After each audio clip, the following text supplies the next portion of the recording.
Today Korean carrot salad prepare చేసుకుందాం.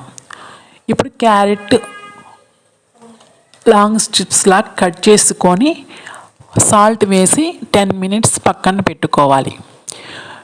సాఫ్ట్గా ఉంటుంది అట్లా పెట్టుకుంటే. ఇప్పుడు మనం సాస్ ప్రిపేర్ చేద్దాం. Soya sauce, vinegar, sesame oil,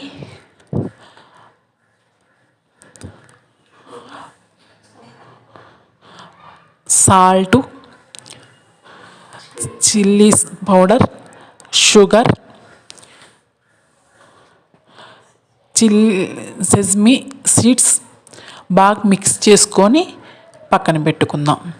carrot, cucumber, spring onions, మనం ప్రిపేర్ చేసుకున్న సాస్ వేసుకొని బాగా మిక్స్ చేసుకోవాలి. ఇప్పుడు క్యారెట్ సలాడ్ ప్రిపేర్ అయింది. ఈ సలాడ్ హెల్దీ డైట్ చేసే వాళ్ళకి, వెయిట్ లాస్కి బాగా యూజ్ అవుతుంది. ఈ సలాడ్ని ఈరోజు తీసుకోవచ్చు, నెక్స్ట్ డే తీసుకోవచ్చు.